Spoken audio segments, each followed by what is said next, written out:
Let's go to our next album. It's Wilco with Being There. In the opening montage, you heard Got You at the End of the Century, and now you're going to hear The Lonely One. You were the lonely one.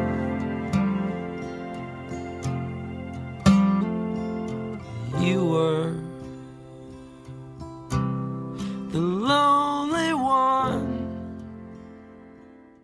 Yeah. This was another album that I struggled finding. I could have put a lot of songs on the for equally would have been valid for the montage. So, Being There by Wilco comes in at number 173 in the 1990s on Best Ever Albums, number 18 in 1996, number 923 of all time. It's actually Wilco's fifth highest rated album on Best Ever Albums, behind 2007's Sky Blue Sky, 2004's A Ghost Is Born, 1999's Summer Teeth, and 2002's Yankee Hotel Foxtrot.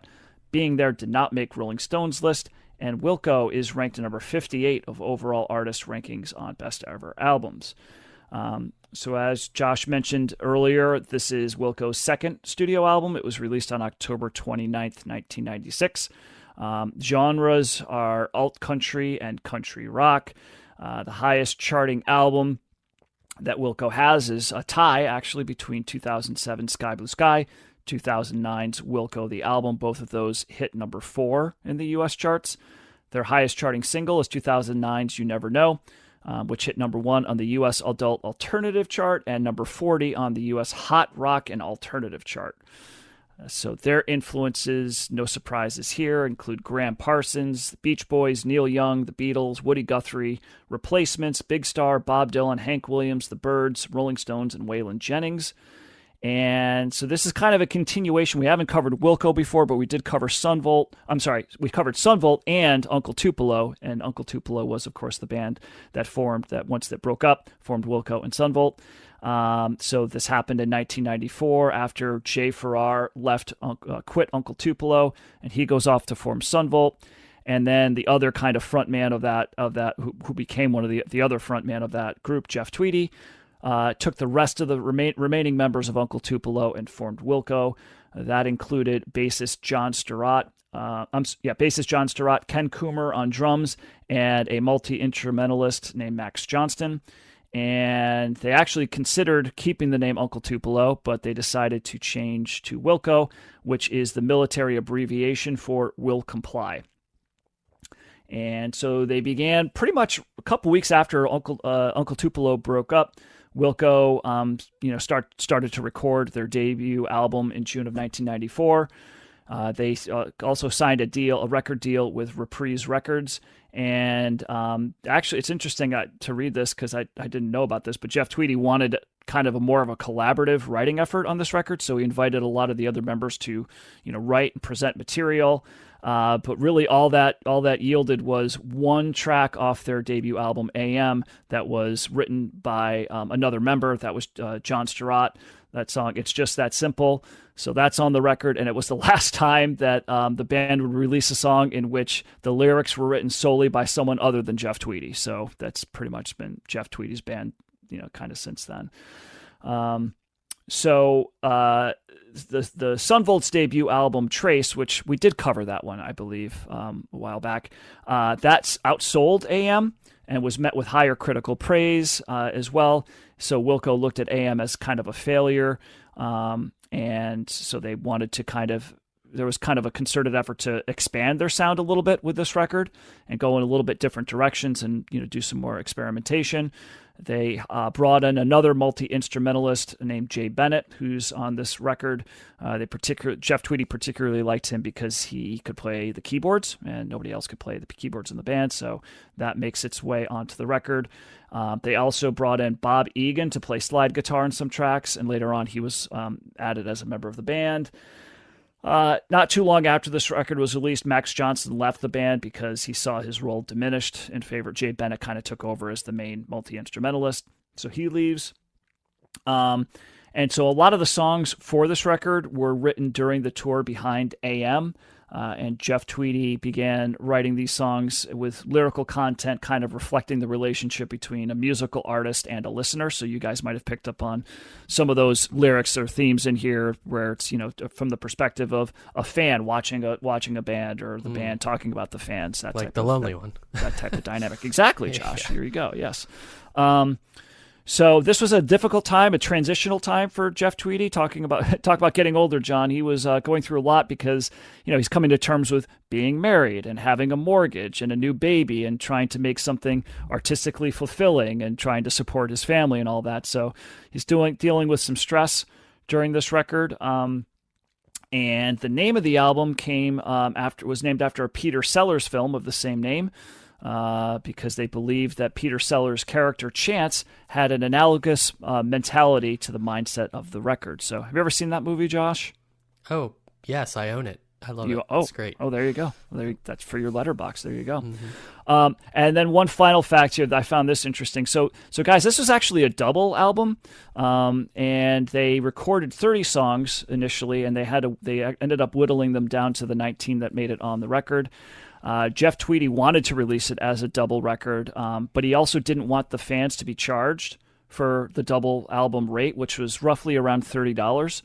So he approached the record label and asked them about, you know, still releasing it as a double album, but only charging a single album fee, which was, you know, at most would be like $18, but, you know, depending on where you could probably, you know, get it for much cheaper.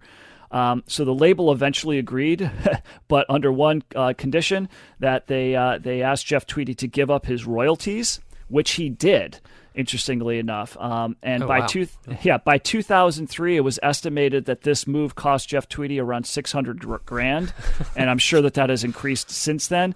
And I just find that fascinating for a couple of reasons. Number one, this album, like, it's not, I think 80 minutes is what you can put on a full CD. This album's like 77 minutes, and we've had other albums that have been 78 plus minutes. So I don't know why this had to be a double album, why they could have fit everything on here. But also, like, two of the songs on here are basically the same, different versions of the same song. So I just found that interesting that Tweedy was willing to give up that type of money, right? In light of the fact that, you know, he's got a family and a mortgage and all this stuff, and he was willing to do that. So I found that interesting. But yeah, anyway, so this is kind of Wilco starting to go in a different direction. They're still very much alt country, and Americana, elements here, but you're also starting to hear other things as well. So I think it's whose turn? I think it's Josh's turn to go first. So Josh, what's your take on Being There? Yeah, you introduced me to Wilco. That was kind of my first exposure to them, and I think definitely heard this album at some point along the way. I really like this album. I always Wilco's one of those bands that I always forget about, but anytime I hear their albums, I'm like, oh yeah, this band is good. And I enjoy kind of listening and revisiting the album. So I am a fan of them, but coming to this pretty fresh again, and always in the context of the 90s, which I never put them in. I thought this was an excellent album. I like the direction and kind of the expansion of the sound that they've gone in, based on, I didn't go back and listen to AM, but, you know, kind of based on the Uncle Tupelo sound and that kind of starting point. Yeah, it sounds similar to that, as well as Sunvolt's Trace. It's kind of along a similar vein. Yeah. But this sounds much more experimental in the sense that they're doing a lot more. I feel like there's a lot more going on here. I really like, he really crafts a good like rock tune. You know, Monday is like really like an all-timer for me that I respond to immediately. You know, you have like this rocking beat, then the tambourine comes in, then he adds horns, and then there's like hand claps. It's like that meme where Vince McMahon's head explodes. That's like me listening to Monday. Like, you know, they add banjo on this really effectively. I saw that there's mandolin, but I have a hard time picking out mandolin versus banjo sometimes, depending on the song. There's also like dobro and pedal steel. I was trying to like listen for those, and I couldn't really get them. But I really like the addition of the keyboards. There's like and they do like different things with the keyboards too. Sometimes there's like an organ sound. Sometimes there's like an organ sound that sounds more like a church harpsichord or something. And then you have like traditional like piano as well. All of that works really well on this song. I like some of the slower songs as well. Like Say You Miss Me, which is kind of the last track on the first album. It's funny you said Beach Boys as influences, because Out of Mind, Out of Sight, which is like the second flip version of that, really reminded me of a Beach Boys song with kind of the way they're harmonizing and stuff. Kingpin, I like this, like that really like fat, twangy, it's not a bass, but it's like something. It's almost like a stand-up bass or something. There's a funky vibe to that one. I really like that song. And then,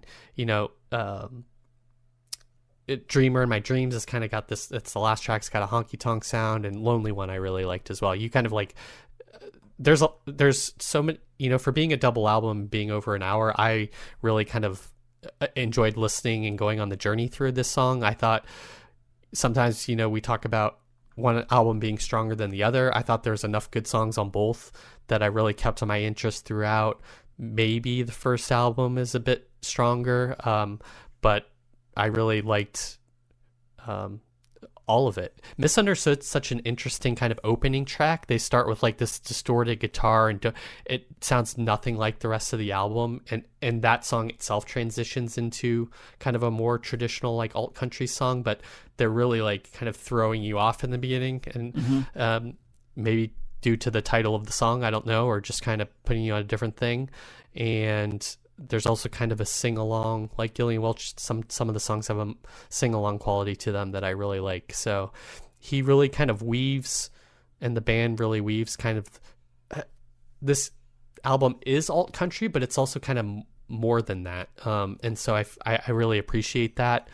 And it's one that I feel like Wilco itself, I would find myself revisiting this one in the future. It's that good. So it's a thumbs up for me. Cool. I mean, full disclosure with Wilco, for me, really the only Wilco album I know, guys, is Yankee Hotel Foxtrot. I've heard bits and pieces of others, but that's always been an interesting album to me because they were palling around with Jim O'Rourke, a guy that I love. And I always thought it was interesting. Like, Jim O'Rourke was like doing stuff with Jeff Tweedy, but then was also like a member of Sonic Youth at that time. So he had a like wild like portfolio musically at that time. But I always found that to be a really cool album. It's almost like art rock, but I know that's not, Wilco has like a lot of incarnations, right? And so I know that's not what it is. And then we did that Uncle Tupelo album, and I was digging a fair amount of that, especially the Jeff Tweedy song. So I was pretty excited about this one. And I'm glad you went first, Josh, and Matt, you'll go second, because I did not like this album at all. Okay. I know he hates the term dad rock, Jeff Tweedy, and I get it, it's reductionist, but this is dad rock, dude. Like, I did not connect with this. And I don't mean to be dismissive, and I know it's a core band for Matt, and it's a band that, Josh, I know you're growing to, and I'm not going to go and say there isn't stuff here. It just, I think the overall, maybe it's like how I feel when I hear you guys talk about like Sonic Youth, right? Where I'm like, how am I connecting and they're not? I found this album very boring. Like, it blended together as like one song for me. And there's variations, but unlike the Gillian Welch album, where the second time I listened to it, like, I didn't immediately like revisit, this one, especially with the length at double length, it just felt very long to me. I wouldn't say it annoyed me, but a lot of the things that are the jokes about dad rock kind of were the things here. It's funny when Matt said, like, he's reconciling with having kids and being a dad, because I'm like, yes, like that. There's an element of that life that is so essential, especially in my experience with the folks that I know who really connect with like a Wilco type band. And I'm not even shitting on it, but like, I just don't have that gene, I think. And thus, like, a lot of those same like awe and revel, and I'm going to really emotionally connect about like life's journey, but it's like, it's a boring life's journey in some ways, just doesn't, it doesn't move me. And just the music, I didn't find, for me, my palate, there to be enough variation. It's interesting because recently I revisited Sweetheart of the Rodeo by the Byrds, which I liked the first time we did it, but I was still sort of in there. It's an early CTS album. Yeah. And I think Matt and I did it as a bonus. And I remember liking it, but, I like the Byrds classic version as well. So this is an interesting shift. And I think I even said during the review, I think the more I like this, I'll like it. Like it more, right? And I revisited this week. I'm like, wow, this is really good. And Graham Parsons is like the patron saint of it, right? And there's a fair amount of like alt country that I like. I don't know what it is. This mix of like alt country with like a like an indie rock vibe to it. It just doesn't resonate with me. I'm just gonna like lay my cards out on the table. And I do have a Wilco album that I like, that I know of. I also know that there's multiple Wilcos, so I'm just gonna chalk this up to like this version of Wilco went in a direction away from Uncle Tupelo. Interestingly enough, I felt a lot like this album like I felt about the Sunvolt album that we covered, which I also was not a big fan of, which is ironic because that's, where the other primary songwriter of Uncle Tupelo went, as opposed to Jeff Tweedy. And if you had told me, would you connect with the guy who wrote the songs you didn't like as much on the Uncle Tupelo album? No, and that's why Sunvolt made sense. I was a little disappointed that I felt like this album stayed in that same lane I didn't like, and some of the parts I didn't connect with on Uncle Tupelo, or that I did connect with on the Jeff Tweedy songs of Uncle Tupelo, wasn't there. I certainly wouldn't give it a thumbs down, but this would not be an album that I would revisit. I know this week I'm in the minority, so I'm just going to go ahead and turn it over to Matt so he can expound on why he does like this album. How many times did you listen to it? 2. Yeah. You think there's like kind of... I don't want to listen to an hour and 40 minute album more than twice. If it doesn't get me, like my take is if you're going to give me a double album and after listen number 2 I don't get it, like I'm there. I think that's all I need. Yeah. It's funny you said the dad rock thing. I wonder if it's like the fact that there's like, it's kind of safe sounding. There's like no edge to it in a way, or cleaned off edges. Well, there isn't really a definition of what dad rock is. And it's like I said, it is a pejorative term. I don't like using it. But like if you were gonna call something what I think of as dad rock, it would be this specific album. Like this is like dadcore for me in terms of when I think of what that sounds like. Like drinking an IPA, living in the suburbs or suburbs light, talking about like a new domestic life where it's like, I can't believe I'm a father. This is like wondrous and all spoken. Like it's got a lot of that in the lyrics too. And they're not bad lyrics. I don't resonate with them, honestly. Well, I resent that IPA remark, but okay. That's Well, you guys have a little dad cord, both of you, so that's yeah. I do happen to be a dad, but I did like this album before I became a dad, so I've always had dad-like qualities, I guess. I don't know. Whatever, man. It's music, like. So it's interesting for me. This is actually kind of I view this album in my personal musical experience to be kind of an important one, because it's the first album that I remember hearing of the alt rock genre, right? My brother got this album and he was super into it. I don't remember exactly if it was 96 or if it might have been a couple years later, 98 perhaps. It must have been around this time because I definitely got the album after this, Summer Teeth. So it was probably 96, 97. But at any rate, like I remember him playing this album, and my reaction to it at that time, John, was very much what your take just was, with the exception of dad rock, because I never heard that term before. But basically, like being nonplussed by it. I think that there might have been a song or two that I was like, okay, that's all right. But like my ears had not been turned on to like a more I guess I was still very much into like 90s alt rock, where like I want distorted guitars, I want more of a heavier sound. More, I want it to rock more, if it's going to be a ballad, I want it to build. And this album brings forth like the banjo and like a dobro with some twang that was like it was a little bit nail on chalkboard vibe for me.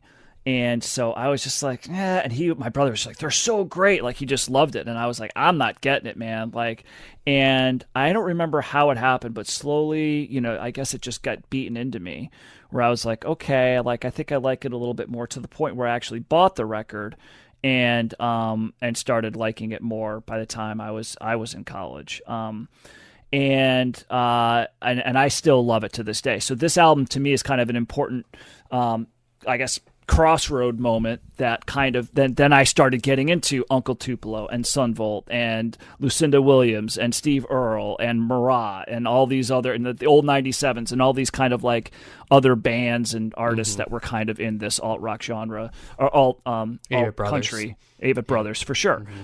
Banjo, bluegrass, all that stuff. And it just kind of opened up a world for me musically, and to the point now where it's one of my favorite go-to genres. So this is definitely an album that I would go back to and play and see more into. And so in that sense, John, I get what you're saying about, like, it doesn't really, like, it was hard for you to differentiate, because I was there at one point too. But now I'm hearing all kinds of stuff in here, right? I see a lot of them kind of delving into other areas. There's a little bit of like, and I don't know, Josh, to me, there is some edge in this, right? Like the Misunderstood's got some edge in it. Monday's like a great, like, I read about this, so it's not my take, but as soon as I read it, I was like, yeah, I totally see that. That's like a Rolling Stones Exile on Main Street type song, It's not necessarily breaking any new ground, but damn, it's a really good version of. But without Mick Jagger, and that's a key distinction. Yeah, but if you love Jeff Tweedy's voice, like, the edge. But you know what I'm saying? Like, he brings the sneer, Mick Jagger, and there's sneer in this. Yeah, but it's still right in your face. It's got a great rhythm musically to it. For sure. It's definitely I personally I love Jeff Tweedy's voice. Well, Jeff Tweedy's vocals, I will say it's kind of, I like it when he goes high, when he belts out songs. There's some albums that they do later on where he's just kind of like low and kind of like droney, and I still like some of that stuff, but I definitely think that there's a different level that he can kick it up a notch when he goes higher and he kind of belts out his vocals, which happens several times throughout this. But I love the mix of this record. I love like how you can go from just like a classic rock, blues rock song to like more of a country laid back vibe to something that's got like interesting instrumentation at the end of Hotel Arizona, which is almost like they're using like it's like a harpsichord kind of sound at the end of that song, and then you've got and Kingpin's an interesting song. Dreamer in My Dreams is just this rocking out, like, let's it's the end of the record. Let's just like bust all our instruments, as we finish it. But then just really pretty songs like The Lonely One and Say You Miss Me. Red Eyed and Blue is a great song as well. Just, and it just kind of mixes it up, and it keeps me a little bit on my toes. I listened to this several times this week, but I didn't need to. It's a really familiar sound to me. And John, I'd be interested. I don't know if we're covering Summer Teeth. If that's not on the show run, I would recommend that. We're going to cover a bunch of them. We're going to cover that one. We're going to cover Yankee Hotel Foxtrot. We're going to cover probably Sky Blue Sky, maybe A Ghost is Born. Ghost is Born, yes. Yeah. And I feel like there's another one too.